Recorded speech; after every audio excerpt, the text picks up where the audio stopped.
Hello and welcome to Cracked Open, a podcast guiding you on your journey to becoming a vessel of unconditional love. And this is your host, Beck Milonis, High Priestess, Channel, and Activator. Join me on this series as I share reflections, insights, and channel transmissions from my journey of walking the initiation path. Each episode is a unique transmission containing supportive frequencies to facilitate the deepest healing, activation, and reconnection with your soul. I invite you to open your mind and set the intention to receive this episode into your heart space. Let's go. Welcome back, beautiful souls, to another episode of Cracked Open, a podcast guiding you to becoming a vessel of unconditional love. Today with me, I have Graham and Darren, the hosts of the Grimerica podcast, who I had the pleasure of co-creating with recently on an epic podcast. And I've invited them here today to continue the conversation. So Grimerica is a loose cannon podcast exploring the mysteries of the universe through conversations with those they deem interesting and often on the fringe. Apparently that's me, which is great. I'm interesting and on the fringe. Graham and Darren started Grimerica in 2013 and it's continued to grow. I think it's doing really good. You guys are like in the top 2% or something, right? It's pretty big. 0.5%, I think. Oh shit. Yeah. That's like, Yeah. Whoa, amazing. So that's yeah, really well, cool. I mean, there's a lot of low end. I mean, there's There's millions just, now. yeah, there's so many millions of just terrible podcasts that we just, we're lucky enough to just float up with the rest of the tide. Amazing. So we're going to talk about kind of whatever we feel like talking about, guys, today. It's kind of a loose container. This is my first threesome on here. So, let's see how that goes. Not my first threesome in life, but in here. So I'm going to introduce the guys individually and then I'll give them an opportunity to introduce themselves. So Graham, we have up here in the, looks like a studio environment. Graham's a longtime podcaster, seeker, narrator for audiobooks and Reiki master who has been clean and sober for 15 years. Graham's primary passions are podcasting, researching, and helping others. Most recently, he's pursued a spin-off podcast, Grimerica Outlawed, and has narrated various audiobooks. And then we have Darren with the alien backgrounds, which I love, which I asked, can you please do that? I love it. Darren is a father of two, a podcast host, author, and entrepreneur.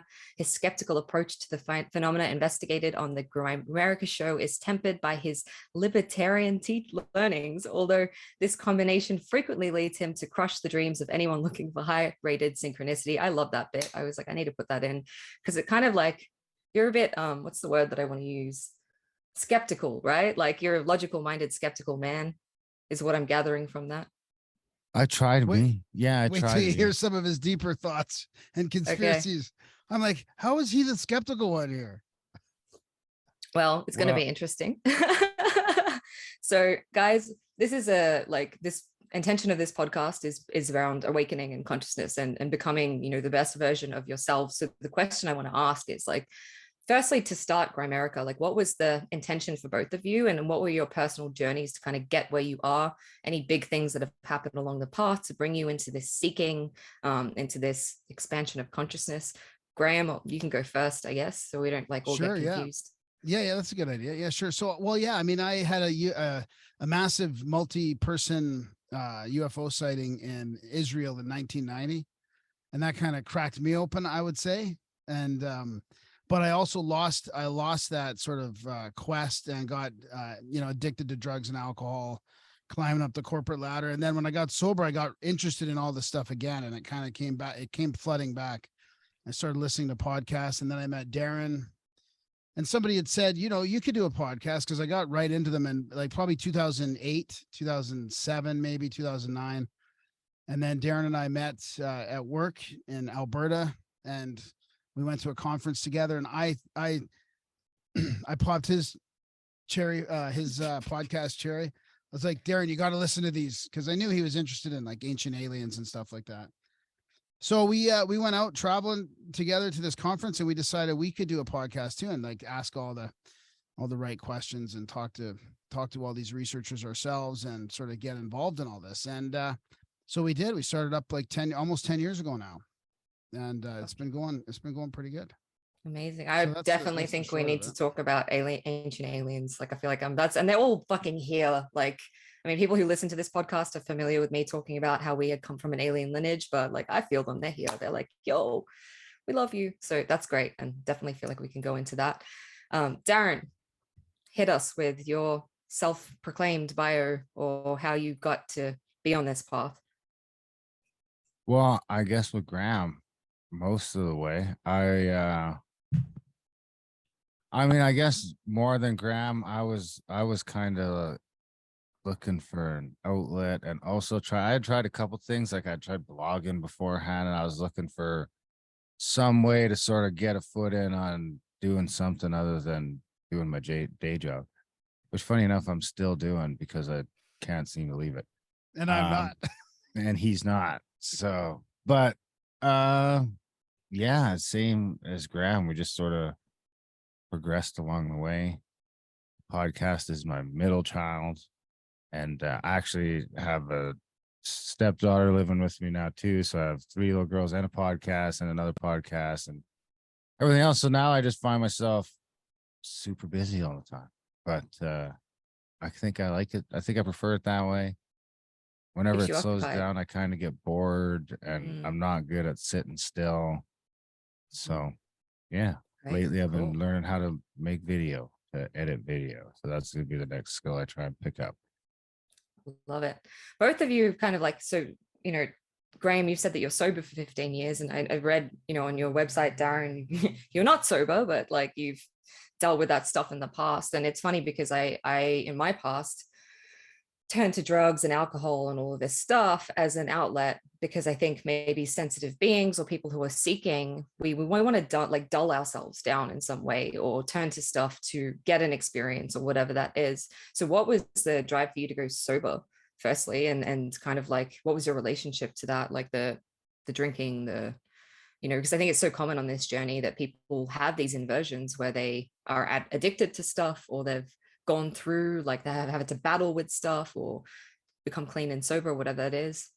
Yeah, I wonder sometimes if, like, when I think back now, why did I lose that interest? Like this, I was spiritual kind of in the mid 90s and all that, but then I lost it all.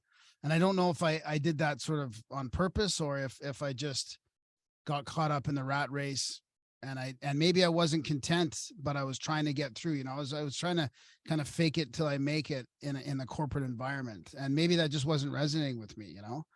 And it just alcohol just got worse and worse and worse. And then cocaine again got really bad. And then I just, it was just either I get sober or end up on the street or dead or whatever. I mean, that was at that point. Right. So, I thought when I went to rehab, I thought, well, I'll just stop the hard drug use and I'll just keep drinking. And then something clicked there with me and a bunch of other guys. It's like, holy fuck, alcohol is like a main problem here.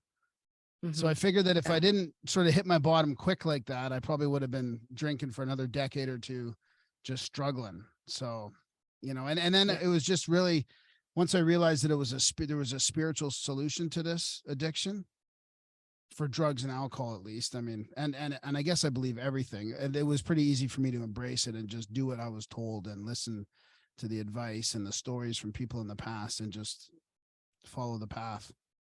I think as well as you become more open, like it becomes really difficult to do the amount of stuff. Well, for me anyway, I'm only relating to my personal experience. I only stopped drinking a couple of years ago. And for me, it was like going to sober events and that sort of thing. And when my Kundalini awoke and I became really sensitive, it was like my body couldn't even handle it anymore. And I was really acting out of integrity with myself every time I got drunk. And I was like, what the fuck am I doing? So I actually had to cut it out and be like, I'm not doing this. And it's a hard no. But then that would lead to me binging and going crazy and wild every once in a while and then hating myself. So then I changed my relationship to it where it was like if I want to have a fucking drink, I can have a drink. I went out on the weekend, I had a couple drinks. I had a couple of like little party favors, things like that. And that was my first time in years actually that I'd done anything like that. But it's not like this hard no for me. And I think when we set these hard no's for ourselves, sometimes it almost makes it more appealing because you're like, oh, like there's this part of you that doesn't want to be repressed and does that. So I don't have a problem with drinking. I don't, I'm not going to sit here and judge people that drink or party or do any of that stuff. I just think it's something that naturally happens along this path is that you stop desiring it, because you realize you can connect to these states of pleasure or joy or expansion or whatever that is without the alcohol. And then once you've done that, you're like, fuck, I can go to an event and get really high and dance for like 7 hours on nothing and not feel like shit and not accidentally hook up with someone or whatever the fuck it was that I used to do all the time when I was drinking, just turn into this drunk mess.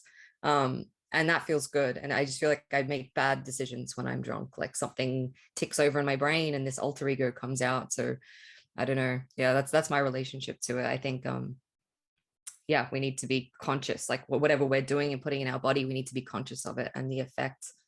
So yeah, I lost the desire to. I mean, I just don't even want to anymore. And that's why I stay abstinent, is I don't want to mess around with it in my head. Like, how do I control it? Do I need to control it? How many do I have? How much do I have? Or, am I drinking too slow or too fast or whatever? Like, it just doesn't end well for me. So I feel content without it completely. Yeah. Now psychedelics, maybe not in the future, like psychedelics, and I don't have anything against people drinking or using or whatever. It's just not for me right now. Yeah, you guys talk a lot about psychedelics actually on your podcast. Like I've seen you do a lot of stuff. Do you both dabble in psychedelics yourselves? I don't anymore. I mean, I did before, but I never had the proper reverence for it. I was always partying with it, doing too much at once of everything. But Darren has been recently. He's had a couple of interesting experiences. Do you want to share with us like your best psychedelic experience recently? Recently, Or just the whenever? last time I ate a bunch of mushrooms was in a terrible hotel room in Brooks. It was like I didn't book a room in advance because I just assumed Brooks is kind of like just a little town in the middle of nowhere. It's not really a little town. It's big enough to have some nice hotels, but there was some Red Bull shit going on in town that I didn't realize. So I got to town. There was no hotels, and my buddy's wife was like, "You guys aren't fucking eating mushrooms here." So we found a little, like, the worst hotel you can imagine. It was like something that would get pictures just being like off strip in Las Vegas. Just like floor wasn't really level and the carpet stained. And I don't know if the bed vibrated or not. I don't think it did, but it'd be a good way to check for bed bugs. Anyway, that's where we had. So we ended up eating a bunch of mushrooms in there and hanging out in the field for a while. And then like just going back to the hotel, and like I always have to have my towel with me. I like to wrap myself up in a towel a lot of the time. And that was a good experience. I enjoyed it. I kind of like to just work some stuff out with myself. I mean, like usually I'll usually be with somebody when I do a lot of mushrooms, but we don't really spend a lot of time talking to each other, maybe in the beginning and then a little bit again in the aftermath. But for the most part, we're not talking to each other because we're each doing our own thing.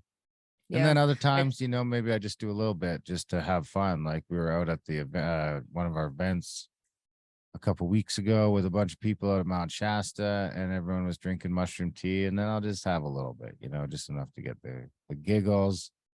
And it is a much funner environment than when everybody's getting shit faced. I mean, some people are drinking still, but once, everyone's just having a good time. Yeah. I think mushrooms, like I used to do well, not a lot of mushrooms, but I use them very tactically, like psilocybin. Earlier in my journey, I sat at 5 grams. I think it's technically a heroic dose in like a setting with like, they made us all not talk, and it was overnight, and like we had to settle these intentions and process all of our shit on our own. And it was so fucking powerful having that, like, you can't speak to anyone. Like there was a rule, like you're not allowed to speak to anyone. And I was like, but what if like I need to say something? She's like, then you need to look at like why your ego needs to derail someone else's experience. And I was like, oh shit. So that was like going in my head the whole time. But I experienced total ego death for the first time in my life. And that experience, it was really powerful. And then after that, I used mushrooms on my own because it can get really hectic and shamanic for me. And I just don't want to like subject anyone to that. And there was a time, I think it was 2020, I was using them quite a bit to heal and go inwards and intentional and that sort of thing. And I was feeling a lot of like really shitty energy coming at me in those spaces. And the mushrooms spoke to me and they were like, you need to stop doing mushrooms for a while because like there's heaps of like really negative feedback in the field. You're opening yourself up and it's just not productive. So I actually haven't done much. I did maybe once since then. I did do Wachuma, which was incredible. I sat Wachuma in Costa Rica, which is San Pedro cactus medicine. which I sat in ceremony with a karmic partner, and that was fucking triggering. Like it was like really, really chaotic. I would love to do ayahuasca. I haven't been called yet. And I think partially it's because I'm so sensitive, like the little slightest bit of anything, I'm just cracked even more open. So I think they're an incredible tool for expanding our awareness and consciousness. But I think the goal of them is to awaken something that's already within us, right? Like the plant is helping us to access something that we can access sober. So if you can access that sober, like even better. And yeah, I would love to know about I definitely want to talk to you guys about these events that you have where you go out and you follow you following the Stephen Greer protocol, the close CE5? I don't want to pretty much. Yeah, pretty much. I mean, I think his was originally CSETI, and then I don't know if that got rebranded to CE5, or CE5 is kind of a blanket branding of all the different types, because there's a few different groups that go out worldwide and do this. Maybe you should explain what this is, because I don't know if everyone on my podcast will know even what this protocol is. It was Greer he started it out in like the 90s, the early 90s. So Center for the Study of Extraterrestrial Intelligence, and they would go out and they created these protocols where you'd go out and meditate together with a loving intention, and you would use sound from crop circles and different sort of, lasers in the sky, and you would try and summon, contact these UFOs. And when I did that in the 90s, like 94, 95, we never really saw anything back then, but it was cool to hang out with a group of people looking for UFOs. But since I came to Calgary, I started doing it with a group out here about I don't know. I don't even know how long ago it was now, 8 years ago, maybe. And we had all kinds of stuff happen, all kinds of sightings. So we would do the same thing. The protocols, I got to have a singing bowl maybe, or we do like a group intention, go out there with make sure there's love in your hearts and all that kind of stuff. And sort of remote view up there and try and make contact and bring stuff down. And we had success. I mean, it was pretty interesting. We didn't see any like craft land or anything like that. And Darren's using his quote fingers right now. But he, we had different things happen, and sometimes it was in response to your questions or intentions. And so but then lately with making contact with anything, I'm kind of skeptical. Like I've kind of almost, I had enough stuff happen to me personally where I'm like, okay, like this is all real and stuff. I don't really know what it is still. I don't know if it's ETs. I don't know if it's some black project thing going up there, scouting things around in the sky. And I also don't know how to trust making contact with beings in general. Like it's, so I trusted the groups and all that. It's not that I don't trust the groups or anything. And it's not even that I don't really trust the beings, but after doing the show for so many years and talking to so many researchers and people that talk about the occult and all this too, it's just, I don't know. I don't know. Sometimes I think I'm better just not trying to make contact with anything, just in case. And why aren't they kind of helping? Like I read a couple books. We did a couple shows on this where they're saying like, well, the good ETs aren't, this non-intervention stuff is kind of bullshit, because supposedly the bad ETs are out there connected with our governments and all this. So why are they allowed to do this and we're not getting help from the good ones? And that kind of resonated with me a couple of years ago. I'm like, well, I kind of got like, okay, like enough of this like has to happen from the ground, this groundswell of people, for like the grassroots kind of thing, right? Like why can't we just have disclosure without us making it happen? So yeah, it's interesting. What's coming through to like mention is you're saying, why can't they help? And like, why are the good ones not here and the bad ones are? I want to share something that I've learned recently about like our galactic origins, right? Like, so when we've been like as Lyran beings, like we come from Lyran beings, which are a different race. Humans were seeded here by various beings, and I'm sure you guys are familiar with this. But there's this actually like really long fucking history of why the Galactic Federation was formed. And I only just learned this recently, and I was like, shit. And it was from various channelers, and then I tuned in as like, is this correct? Is this true? And it felt true. And I've been told that it's like kind of like the same story as Star Wars. It's where it all comes from. So the Galactic Federation was actually a result of a lot of wars that were going on between like the reptilian draconians and then the Lyrans, who then formed a bond with the Syrians, and I think maybe the Pleiadians. There was some other like different races, right?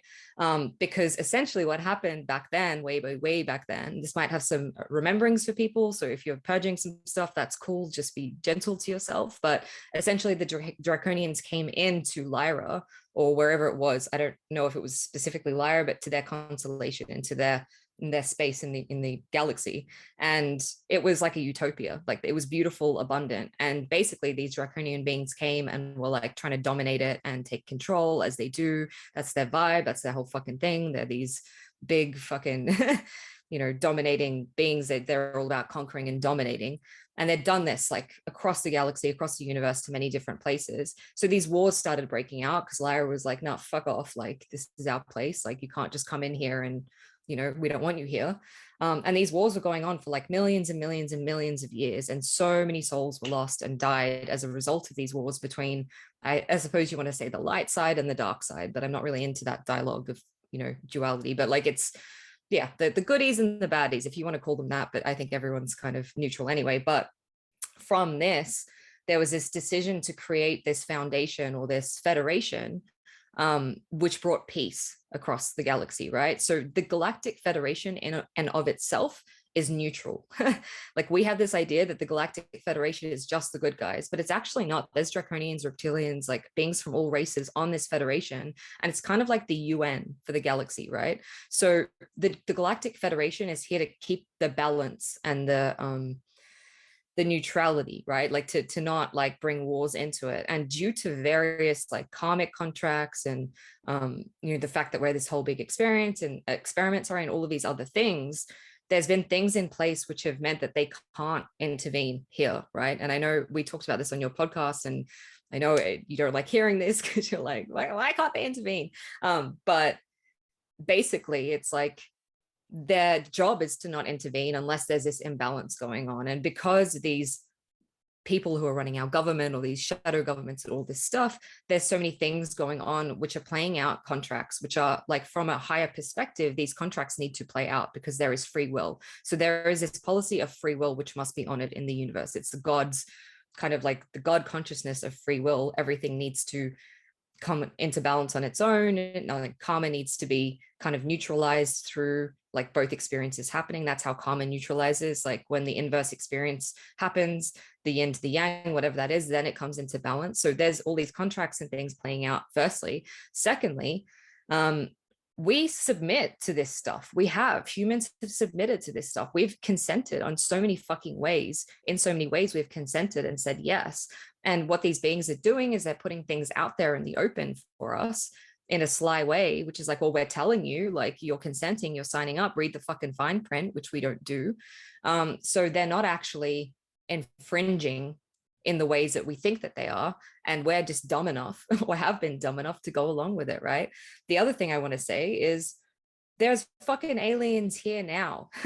We're reincarnated. Like, I am not human, right? I am very human, but I'm not human. And there's so many people who, they call themselves star seeds or whatever, who actually are these aliens who've reincarnated here with their frequency, with their soul missions, with whatever it is, to bring this balance. So they've come here, right? And I've sat with my guides so many times, and they're like, dude, like, congratulations and good for you for signing up, because we didn't want to fucking sign up for this mission. It's shit, like, getting all of my consciousness and my love and my light and like squeezing it and condensing it down into this dense fucking body, and then being in this pain and suffering and being here for this critical point in humanity's awakening.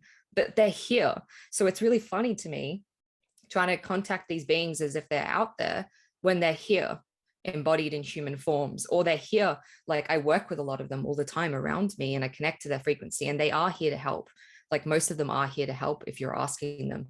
And when I connect to them, it's pure love. There's also not nice stuff going on. And, I've spoken about this enough times to even can't even be bothered going down this road about all the shit that can happen in those realms with these beings, but they are here and they are helping us.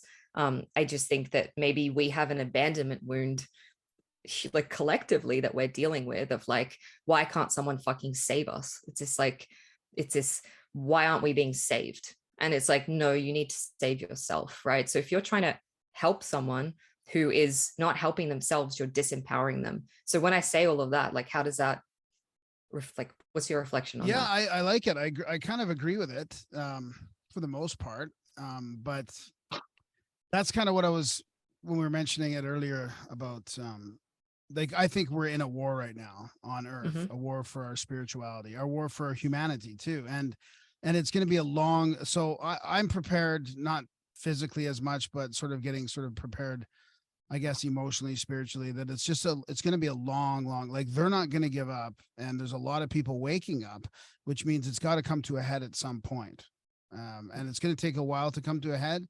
And it's just a matter of like, what's going to happen when it comes to a head. How bad does it have to get before that? But, I'm not expecting any help either. So I'm not saying that from like a, come help us perspective. It's just like, it just logically doesn't sometimes make sense, right? Why are they allowed to go do all of this? I know we give them consent and all that. I understand that, but it's going to be a while before it comes to a head here, I think. So I think it's going to be just hunker down for a long, sort of drawn out, like, reality is going to be cracked open for a while before enough people realize. And there's always the wild card of our consciousness and sort of like the way we're connected in the invisible realms, which who knows how that can play a part. So I'm not saying that it's all, it's going to be long for sure, but that's my sense, is that this is going to be like years and years and years, decades of a bit of a struggle. Like, when we look back as humanity 500 years later, it's going to be like a huge, long struggle. Yeah, we're in it. Like, we're fucking in it. There's no two ways about it. We've been in it for a while, and it's When been did it amping start? up. When will it have started? I think, like, it's funny, people talk about the Mayan calendar and the all of that shit. I think that was and I had a woman on yesterday talking about astrology and the astrology of the current time and all the alignments and this and that. There's this phase which we go through as a collective or as a planet or a universe or a species, and there's certain like cycles which we go through. I think we've reached this point a few times, and then everything's fucking imploded on itself. I just said that to somebody before the show, actually. Yeah. Wow. And Yeah. lots of us are like dealing with trauma. I've had, actually, since your podcast, I've had numerous people email me and like been connecting with people who have this like trauma of like it all fucking imploding every time. So some of us, like me, sometimes can be a bit like, why the fuck am I here again? Like, what's to say it's going to work out this time? But it does feel like since like maybe 2012, because that's when for me, I really started, like, there was a shift, right? Yeah. And there's the Hopi, the prophecies and all of this. Yeah, there's all this stuff that kind of points to this age of Aquarius that we're moving into. I don't think it's the first time we've done this or been here, but I feel like maybe this is maybe my hopeful side coming out. I think this time we have the most chance of success. That's me just trying to fucking create something positive. But I do look around and I'm like, yeah, there's a lot of shit and there's like really negative stuff, but look how many fucking people are waking up and how many conversations you're having with people. And it's like, whoa, like, holy shit, like, that's crazy. So have you guys seen that? Like, have you seen, I'm trying to reframe this for the positive. No, I mean, that's the other part that I don't want to forget about, is that I don't mean to attach to that struggle, but to just know that that it might be like that, and to still try and manifest, a different reality, and to stay positive. I mean, yeah, for sure. That's like the daily struggle right now, is like looking at the negativities and going, okay, like, I'm not going to attach to that. Like, look at all the positives that are happening too. I mean, my world has grown online, and I made so many awesome friends right now, but I also have a different physical world. It's shrunk now to me. I mean, there's not a lot of people in my local area that resonate with me right now. Yeah. But that's, I mean, it's by design, right? Like the polarity or the separation is going to get bigger because there's a bigger gap. Like, what I see it and how I perceive the energies or how I'm moving in, there's literally like two different timelines. And for me, it feels like 2020 was the first point of this splitting of timelines. And it was when everything fucking went down with the Rona. And I remember there was this moment of like 3 weeks or 2 weeks or whenever, when everything was fucking blowing up. And it was this decision or choice that we had to make internally of like, which timeline and path do we go down? I actually feel like there's already timelines going on where everything's fucking imploded way worse than it, than it is. And maybe we're just seeing the timeline where that's not the case, but it's like a constant, every fucking couple of weeks, we have these energies come in and there's a timeline shift. And it's like, we're constantly being asked, are you going to align yourself to what timeline are you going to align yourself to? And I feel like they're coexisting at the same time, and it's what you're tuning yourself into, like via your own frequency that you're seeing. Yeah, I mean, that's kind of out there, but it's, yeah. What do you think, Darren? Is it 9/11 or 2007? No, man, it's like fucking 100 years ago, maybe 150. I mean, maybe it's the date you're talking thinking, about, but it's you're definitely thinking, before World War II. Yeah, there's been This shit's been- phases. It might have been going. This shit might be going on longer than that, even. But I mean, this latest battle might have started in World War II. We've been under some sort of military or empirical control since at least then, maybe sooner, but at least, you know, some people might argue when Kennedy got killed, but I would say World War II at a minimum is what really fired that motherfucker up. Yeah, I would love to hear your thoughts about all, like, because I don't talk about this stuff much. Like, how do you relate to that? Like when you say this, and I know, Graham, you'd spoken about like non-secular leadership and where we're at and like where we're moving to. Like, what do you see the current paradigm as, and what's been, and how is it not serving us at the moment? go ahead, Darren. Which current paradigm? Like just Well, like the one that we're breaking the away post World from. War II one, kind of like. Yeah.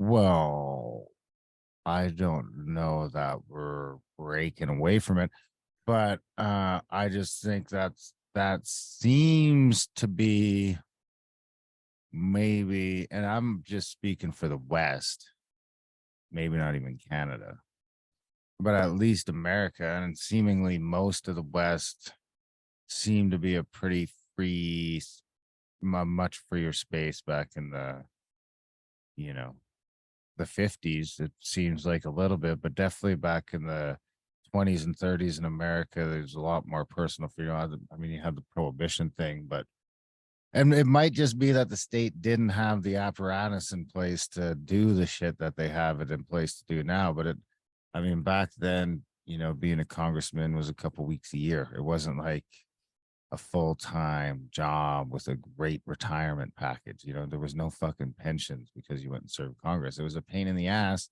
I think all you really got was a per diem, and could be talking about my ass here, but it's basically like a per diem on the days spent when you were representing your people. And I think all that got hijacked. All of democracy got hijacked. I don't know if it got hijacked or if democracy was just a clever way to trick us into not over tipping the apple cart, because they got sick of us fucking peasants and plebs and fucking serfs tipping over the apple cart all the time, because we got all fucking riled up. And there's a clear fucking reason that my life sucks, and it's that fucking king or that empire or this or that. But then they pulled up the smoke screen of democracy where they can, you know, it doesn't seem like it. There's a little bit of change depending on who's in power, but not a lot. The ship's not really changing direction. It's just sort of changing which course. It's drifting to the left or drifting to the right, but it's still heading straight to hell. And yeah, I don't know where I was going. And they made it, well, they made it comfortable enough for us to not really tip over the apple cart anymore. Yeah, that's what they did. Basically, not real. The comfortability, I don't think, has anything to do with it. I think they've always, in some sense, tried to keep us as comfortable as whatever was allowable and didn't affect their fucking life too much. But the main thing is now, when my life sucks, it's my neighbor's fault. It's not, you know, some of us maybe point an eye at the government, but even that doesn't go far, because that turns into a right versus left. Well, the government is us, so that's like, it's my neighbor again, because he voted for those motherfucking liberals or Democrats or whatever you want to call it. But, and I don't think it really changes who's running the place at the end of the day. So it's just a clever scheme to have us as mob rule. At the best, it's mob rule. Yeah. So it's pitting us against each other, right? Like it's creating more separation. This government that's supposed to unify people. Is that what you're saying? Well, yeah, I don't think it's divide and conquer. I think it's divide. So we'll just keep living our happy lives with no one to get upset at, except each other. And from a spiritual perspective, I think the Enlightenment was really it was the opposite of the Enlightenment. And it brought in materialism, which is its own problem right now. So how do we navigate a spiritual reality when we're living in a schizophrenic world that's run by materialists, literal atheist materialists? And then on the other side, we have the dogmatic church, which still has a bit of a grasp on the world. But there's this whole center part of the spiritual reality that most of us kind of talk about, which is now getting torn apart by COVID and by people thinking things are inherently evil, or people, looking at the overtly satanic symbolism. And, it's so now how do we navigate this realm where the new age is being attacked for being sort of evil, right? Because, theosophy is evil because Annie Besant ended up in the UN, or creating the UN. Like it's a tricky thing, because there is a spiritual reality, and what is okay for us to do? What is okay for us to believe? What's going to bring us together? Like, there's got to be a reality that kind of brings us together. Yeah, it's really interesting. Like when you were talking about government, I just kept like, my brain kept going back to like aliens and different races and how they do systems like that, like government or governing bodies or whatever it is. And there's many races which have like, it's more like a round table, like I don't even know what the word would be, a round table leadership where everyone's kind of like equal and valid. And it's more, I would say it's more like not communist, but it's leaning towards that side of like there's more equality. That's the way that's exactly what I'm getting at with the Enlightenment. So I'm just reading this huge chapter right now in a book called Vanished Races. It's called Prehistoric History and Vanished Races. And the book is about the Mayans and the Central Americans and the Pueblos and all that, right? And when the Spaniards came over, they labeled everything wrong, right? The way they think of the monarchies and the kings. So they would name this chiefman, who is actually not a king.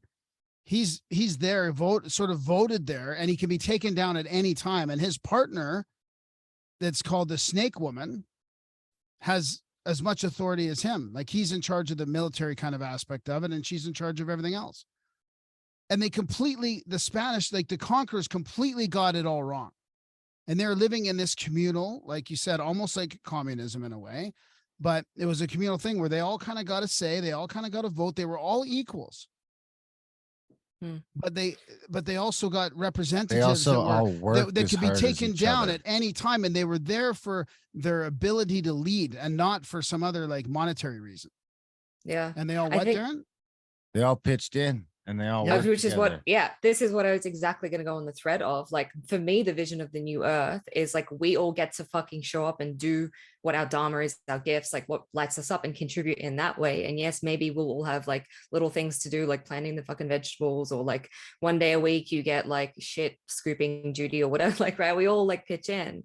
But it's like, there's no money because it's energy exchange of like, I don't know how the fuck you would quantify that. Like, oh, I gave you X amount of energy in this, I don't know, activation we did, and then you're going to give me X amount of energy. But that would be really fucking dope if we could get rid of money and then just have energy exchange. So that's the other part of this chapter, is they were looking at it. And these authors, this is going back to the late 1800s, early 1900s. And the authors were very scientific as far as the time went, but they were deriding them for not having money. They don't even know what money is, they would say. They don't even use money. They're just bartering these goods, and they'd trade all these goods back and forth. And how could they not even realize, like, to me, it sounds like almost like the ideal setup that they had back then. It's and we what just problem with that.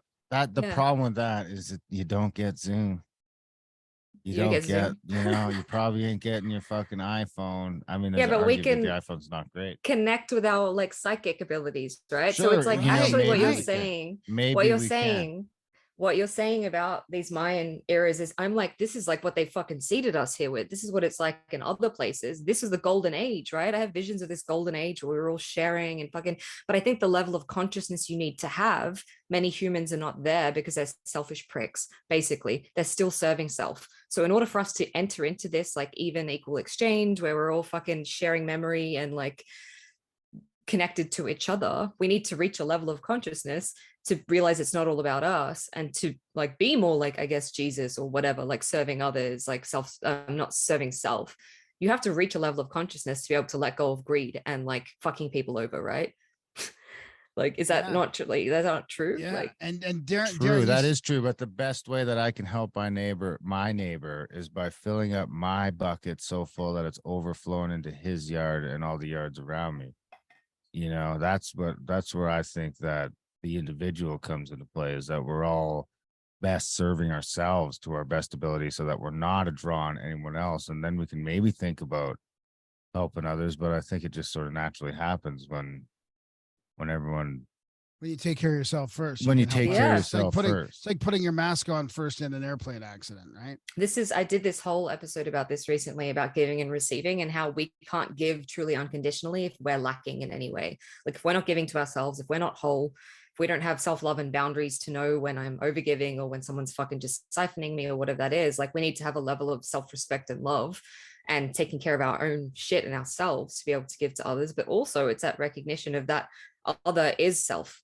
Like, they're a mirror to you, right? So it's like literally anything that you give to yourself, you're giving to someone else. Anything you give to someone else, you're giving to yourself. And that to me is like the core of unity consciousness. Like, I've heard of, when I've been channeling and hanging out with these beings, they're like, I would literally not kill or do shit to any of my fellow brethren or whatever, or sisters, because I just would not, like, I understand the implications of that I'm doing that to myself.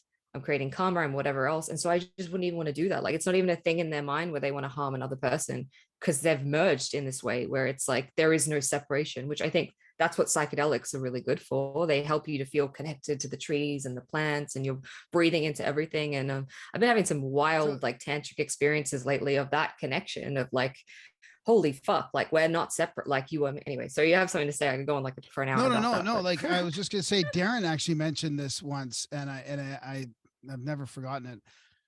But now people are listening are going to be going, but the Mayans, they did sacrifice, they did harm, and apparently they were on mushrooms while they're doing these sacrifices.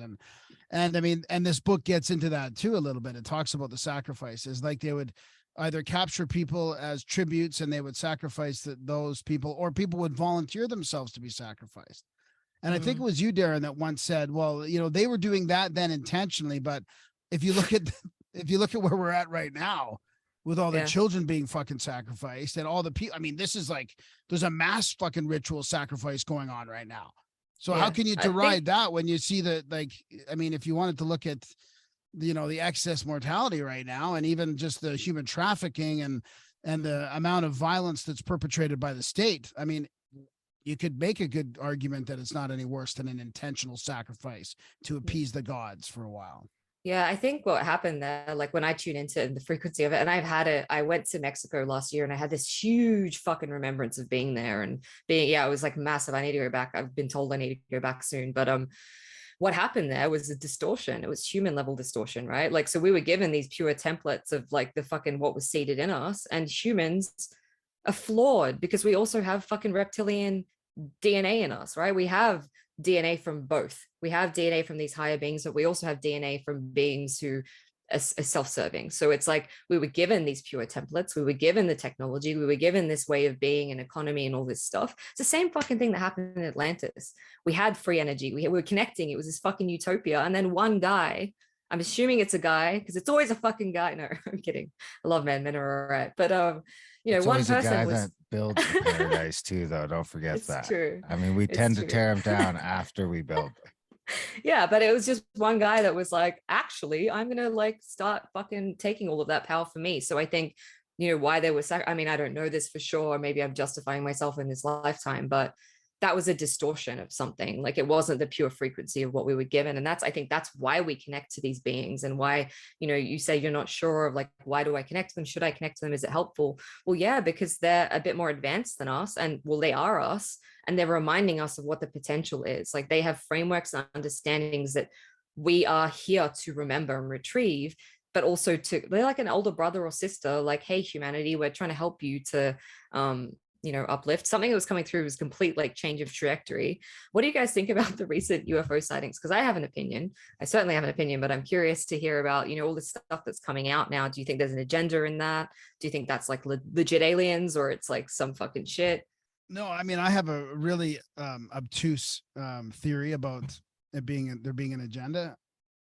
I might as well say it now unless Darren wants to pipe in. But I don't really have, I think it's just a smoke screen, yeah, probably. yeah, But I I'd think like to hear it, Greg. I think it's a smoke screen, but they're going to use it for controlling new technologies. I think they're gonna clamp down on anything, any kind of splitting water into hydrogen, any kind of water technology, any kind of hydrogen technology, anything they can now say, oh, we've captured these things, we shot these UFOs down, we found that there's some kind of technology that's dangerous in there. We have to make sure people aren't working on this shit in their basement. Even like Dave Zed, a guy who talks about UFOs quite a bit, he's a Canadian as well. But I mean, he apparently cracked like anti-gravity in his basement, and they were knocking at his door. Like CSIS from Canada was knocking at his door. Randall Carlson, one of our friends, is coming out trying to bring out this new technology of this, that'll enable cars to run on water again. And they're already, I think it's already too hard to control this right now. They can't just start knocking people off like they used to in the past. So among other things, because it'll always be used for 3 or 4 or 5 reasons, but one of the reasons why they made sure these things were called objects and not phenomena and not balloons, although that the first balloon was a balloon and the other ones maybe too, but they were definitely trying to call them objects for that specific reason, I think, so they can keep it physical, keep it material, and keep it about new energy that's perpetrating around the earth that they can control. Wow. That's part of like the essence of where I was going with my theory, but I fucking love, like, I didn't even think about it from that perspective of the resources control, and like they're fucked if we get free. That's so, and that's, in his documentary, Stephen Greer talks about that a lot, like all the people who were fucking murdered and like all this shit that happened, people who had this stuff, and but they can't keep doing that though. Yeah, like you don't even think just so? because even our friend Randall, who's out there, he went on Joe Rogan's show to talk about this, and Joe won't release it because it's too controversial. But he had the inventor of this tech, Malcolm Bendall, and he got it from spiritual source. Like he was reading the Sanskrit scriptures from the Vedas, and it's about the Vajra, right? So it's all based on sacred geometry, and you can't just keep the lid on that type of thing. He's meeting with the government of India. He's meeting with these corporations like Mazda to try and sell. I think he's trying to sell licenses and stuff for it, but it's been patented, and he's got also releasing all the plans on the internet. So like at some point you just can't keep a handle of an energy that's based on ancient wisdom. Mm-hmm. Yeah.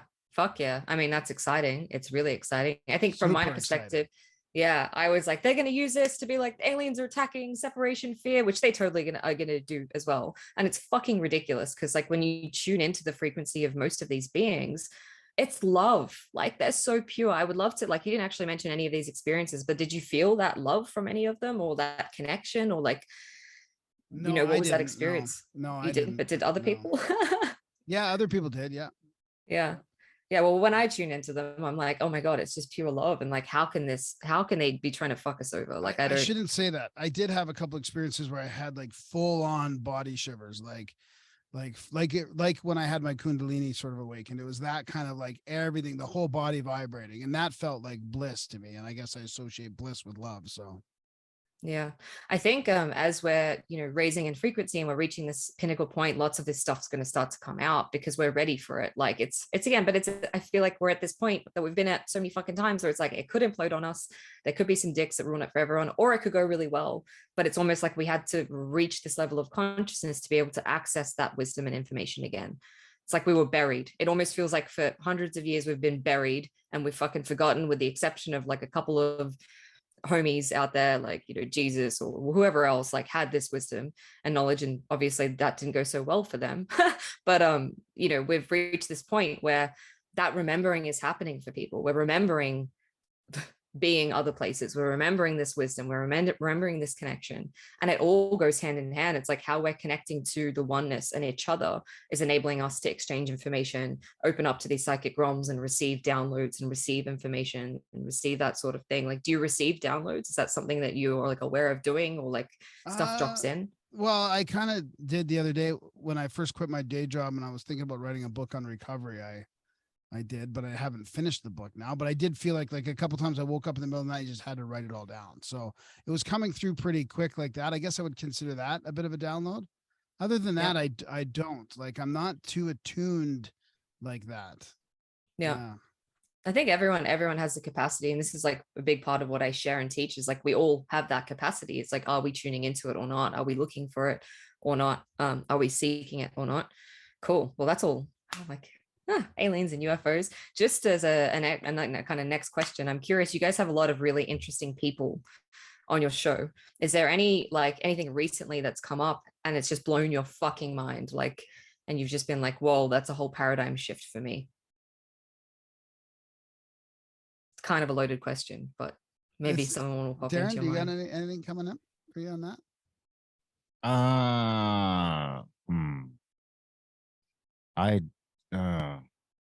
I don't think so. I mean, maybe the China stuff lately, that, that was kind of, I wasn't quite aware how insidious some of that stuff was, but not off the top of my head. The I mean, it's land of Chem, maybe. I was pretty on board with the Land of Chem stuff before the Land of Chem interview. And, that's not far from where I was going with Egypt.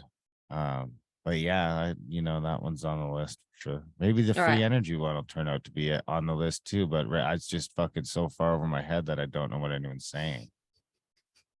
Yeah, it gets pretty convoluted talking about, like, I really struggle with, like, I'm an intelligent person, but I struggle when I'm reading about alien tech or like, the science stuff. I'm not fucking good at science. Something that I was connecting with a friend earlier who listens to your podcast, and he goes, awesome about Mount Shasta. They're really into Mount Shasta. So maybe you guys want to talk about Mount Shasta. I feel called to go there soon. Apparently there's like whole inner earth community still living there, but like why has he asked me to ask you about Mount Shasta? No, that's good. I want to mention one thing quickly if I can about the paradigm changing. And we had a guy on called Jason Brashears recently, and he was in jail for like, I don't know, 27 years or something like that, maybe, or 17 years. And he read like 1,200 ancient books and came up with his new chronicon. It's a new timeline. Oh, is that what it was? Yeah. Of an underage girl, I believe. Oh, really? Oh shit. I'm not laughing. It's just, he did his time. Like, he did his time. He came out of jail and he wrote like some amazing books, and he's I'm not saying you're doing this time. I'm just saying. I know, but that's why we get a hard time, because we have, ex-cons on the show sometimes, and it doesn't go over very well.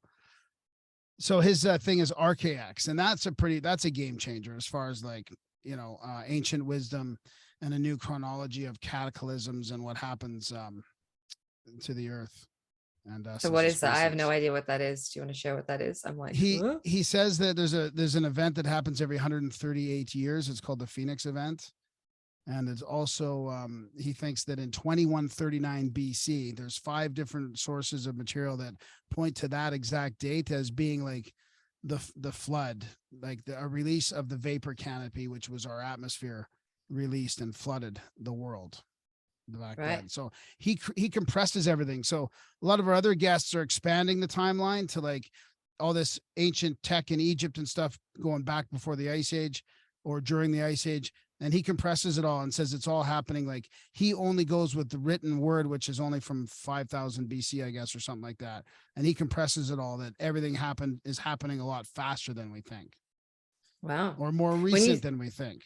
When you speak about that Phoenix thing, I just imagine a big explosion. I watched this fucking movie. I don't even know why I watched it. I'm not really into this shit, but I watched this movie called This Is How It Ends or something like that.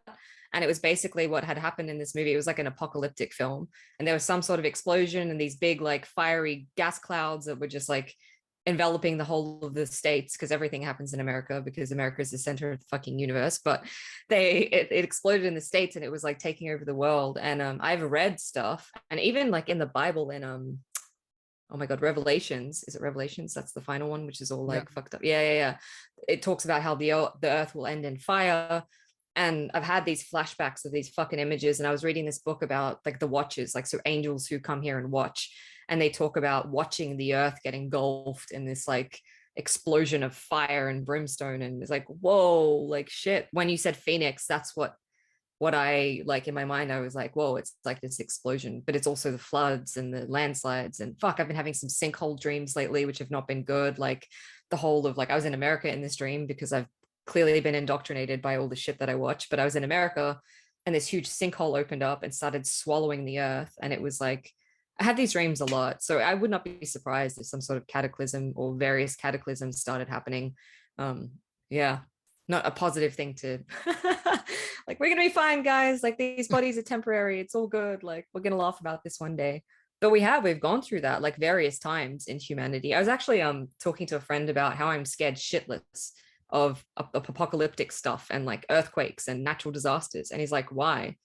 Like, you get to be free of your body. Isn't that a good thing? And I'm like, well, yeah, from that perspective, like, it's dope. I don't want to be in this body. Don't want to be here in this physical plane. But from a human, like, little Beck perspective of like, that'd be really shitty to be in that, like, to be like, that would suck. Like, it wouldn't be fun. Like, I don't want to have to live for that. Like, fuck, can I exit before that happens? So I don't know. Do you guys have like random dreams about like natural disasters? It happens a lot to people, I think. No, not really. Darren doesn't dream at all, I don't think. Hey, Darren, do you dream? Wow. No, nothing. No. No, I don't dream too often. Maybe some just little weird ones, but nothing. No apocalyptic ones. That's too bad. I mean, I'm fine with the apocalypse. Have you guys been apocalypse prepping? Like, there was one point where I was like, I gotta find myself an apocalypse boyfriend because I'm not fucking lifting shit. I'm gonna find like hoard all my water, and like, I was really serious about it for a while, and then I tuned in and spirit was like, don't, like, just chill. Like, you'll be taken care of. You need to worry. Because in Bali, like, you can't drink water from the tap, right? So everywhere else, like, you can get water. It's not the greatest water, but you can get it, you can drink it. And there you drink out of these like big 3-liter like filtered water things. So I was like, fuck, like, what if, sometimes, for instance, like, the electricity will go off and I can't even have a shower because everything's hooked up to the electricity. So I'm like, well, this is the worst fucking place for an apocalypse. I have no water. Like, literally, there's natural disasters. Like, I'm fucked. But they pray, so we're all good because the Balinese are going to pray about it.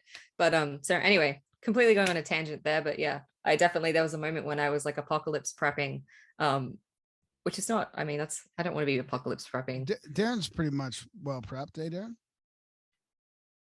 Yeah, I wouldn't say I'm prepper, but I'm definitely prepared. I'm confident on my ability to thrive in any ecosystem at this point. So I don't care what happens. I'll be fine. What kind of scenarios do you prep for? Are you prep for zombies? Are you prep for like explosions? Like, what? Give me a list of scenarios. Well, they're all the same in the end. I mean, they're all the same. It's going to be food, water, and weapons. Your ability to defend your shit is what it's going to come down to real quick. And where we live, heat in the winter. And heat. Yeah. Yes.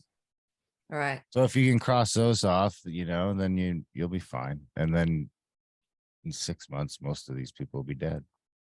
It'll be a wonderland. That's a very optimistic perspective on the apocalypse. So quickly before we wrap up, Shasta, I don't know why, just keeps coming up. Yeah. I don't know. We ended up in Shasta because some people we had done business before had a property there, and it's hard to find people to rent to us sometimes, especially for the big venues for the events that we're doing. Yeah, it's for a big event that we do. Yeah, so that's how we ended up there. I didn't know a whole lot about it before then. I learned more about it since then. I still haven't actually been on it. I've been close to it. So I don't know anything about it. I just went there strictly from a business perspective. It was more about our like we do these sort of meetups and stuff where we have some of our podcasts guests, like doing almost like a weekend sort of meetup with everybody, and almost like a weekend long live podcast, but just hanging out with everybody. And that one ended up in Shasta, but we do them sort of all over sometimes. I find that interesting because Shasta is the root chakra of the earth. We spoke about this on your podcast when you interviewed me. That's where the root chakra is.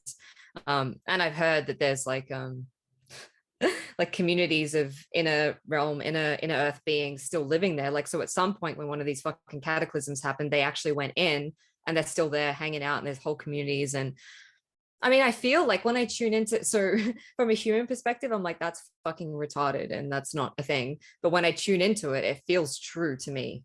So maybe it's a thing. Like, maybe I'd be interested to see. So yeah, it's interesting. We're always pulled to certain places, even if there's like, it doesn't it's a synchronicity or whatever that is. But for me, I'm always pulled to places where I need to be for certain things. And if it's an event that's talking about raising consciousness and aliens and, fringe theory and all of these things, it feels really appropriate to be there.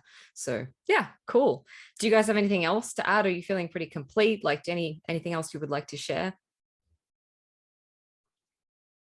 I don't think so. I mean, all our stuff's at grimerica.ca. I don't know if we link to the YouTube channel there. We probably should do that. But I'll let Graham do the spiel this time. But check our stuff out. Yeah, no, I think it's pretty good. It's been a great chat. I really appreciate you having us on. All right. So if people want to find you and listen to your podcast, it's grimerica.ca. Yeah. And we have audiobooks, a whole bunch of audiobooks that you can go to from there too. And we have almost a couple 100 YouTube channels. Yeah, we have almost 100 audiobooks, a lot of ancient wisdom and stuff like that. Secret societies, a lot of good books on audio. And then our other podcast is Grimerica Outlawed, and that you can get there from grimerica.ca as well. And then our trips are from there as well. We've got a trip coming up in Utah on April 20th, 420, with David Matheson and the Myths of the Stars and Brandon Powell doing Wim Hof breathwork and cold plunges. And the event is between Bryce Canyon and Zion Park. So we do hikes in Zion, and we do a dinner and sky watching with the star myths at Bryce Canyon. So that'll be with like a house, like a cabin house full of cool people. It'll be great. You guys are really into the Wim Hof thing.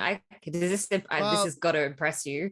I do 15-minute, or I was every day for a year. I was doing 15-minute ice plunges at like 4 degrees with no breath work, nothing. I can hold a conversation and chat, and like people like, what the, I get these big guys in and my spa get into the thing next to me and they're like fucking shivering and shaking, and they're like, what the fuck is wrong with you? You're having this conversation, you're chilled. And I'm like, they're hanging out. Maybe it's because I'm an ice queen, I don't know, but I think that's pretty impressive. I think I'm pretty in the ice baths. Yeah, I just really fucking love pain. I think that's what it is. I'm a masochist. All right, guys, thank you so much for joining me. Guys, if you've enjoyed this, give us a review, a comment on Apple Podcasts, spread this, share it with someone that you love. Go check out their podcast. It's amazing. I would also check out the podcast we co-created together. I don't know what episode it was, but that was a really dope one, where we discussed grid work, we discussed Kundalini, we discussed spiritual awakening, we discussed lots of juicy things. So thank you for being here. I love you all, beautiful souls, and until next time. Thank you for listening to another episode of Cracked Open. Don't forget to hit subscribe and share with a friend if this episode has served you in any way. For more information about the work that I do, or to get in touch with me, read the show notes or head to beckmylonis.com. Until next time, beautiful soul.